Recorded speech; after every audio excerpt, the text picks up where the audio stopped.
Okay student, तो अगर आप ये मेरे बताए गए प्रीवियस पॉइंट्स को अगर आप समझे हैं तो हम लोग इस स्टेज पर आ गए हैं कि non ideal solution with positive deviation और non ideal solution with negative deviation, इसको हम लोग समझ सके। तो देखिए इसका डिफरेंस कैसे होगा। पॉजिटिव का मतलब बढ़ा हुआ, और बढ़ा हुआ मतलब कैसे बोलेंगे, वेपर प्रेशर बढ़ जाए, वॉल्यूम बढ़ जाए, डेल्टा एच का वैल्यू बढ़ जाए, तो उसे ही हम लोग कहेंगे पॉजिटिव डेविएशन। उल्टा कर दो नेगेटिव डेविएशन। याद करने का मैंने तरीका बता दिया, तो इसमें मैं कैसे लिखूंगा स्टूडेंट, मैं लिखूंगा कि एक्सपेरिमेंटल तरीके से निकाला गया वेपर प्रेशर का वैल्यू जब ज्यादा आ जाए कैलकुलेटेड वेपर प्रेशर से, तो उसे हम कहेंगे पॉजिटिव डेविएशन। जब एक्सपेरिमेंटल तरीके से निकाला गया वेपर प्रेशर का वैल्यू कम आ जाए कैलकुलेटेड वेपर प्रेशर से, तो उसे हम कहेंगे negative deviation. Point number 2, solvent और सॉल्यूट के बीच का लगाव कम रहे।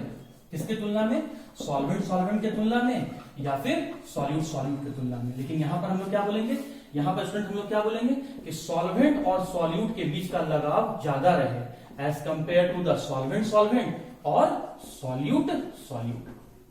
लगाव कम होने से क्या होगा, जल्दी वेपर में बदल जाएंगे और वॉल्यूम बढ़ जाएगा, मतलब डेल्टा वी का वैल्यू जो होगा वो पॉजिटिव अगर होगा, चेंज इन वॉल्यूम अगर पॉजिटिव होगा तो positive deviation, change in volume अगर नेगेटिव है तो आपका कहेंगे नेगेटिव डेविएशन। और चेंज इन वॉल्यूम नेगेटिव क्यों है, वॉल्यूम घटा क्यों है, क्योंकि वहां पर लगाव बढ़ गया है। लगाव क्यों बढ़ा है, क्योंकि वहां नया टाइप का बॉन्ड बना है, नया टाइप का बॉन्ड बना है। अच्छा, पॉइंट नंबर 4, जब हमें सॉल्यूशन को बनाने में हीट बाहर से देना पड़ता है, और हीट बाहर से क्यों देना पड़ रहा है, क्योंकि उनके बीच का लगाव ही कम है, इसीलिए हमें हीट देना पड़ रहा है। डेल्टा एच का वैल्यू अगर पॉजिटिव है तो वो पॉजिटिव डेविएशन है, डेल्टा एच का वैल्यू अगर आपका नेगेटिव है मतलब हमें हीट देना नहीं पड़ रहा है, उल्टा हमें हीट मिल रहा है, मतलब सॉल्यूशन से हीट बाहर जा रहा है, मतलब सॉल्यूशन को छूने पर हमें ठंडा जैसा महसूस हो रहा है, तो हम कहेंगे कि वो आपका डेल्टा, वहां पर डेल्टा एच का वैल्यू नेगेटिव है और वो सॉल्यूशन आपका नेगेटिव डेविएशन का है।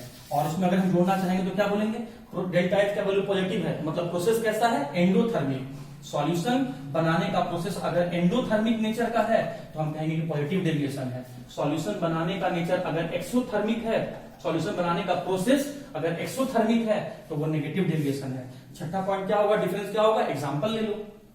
एग्जांपल में हम लोग कैसा एग्जांपल लेंगे, जब सॉल्वेंट और सॉल्यूट दोनों का नेचर अलग अलग हो। एग्जांपल के फॉर्म में मैंने क्या बताया था अभी, ethyl alcohol C2H5 ethyl alcohol और आपका साइक्लोहेक्सेन। इथाइल अल्कोहल और आपका स्टूडेंट क्या हो जाएगा, साइक्लोहेक्सेन। साइक्लोहेक्सेन का फॉर्मूला क्या हो जाएगा, C6H12।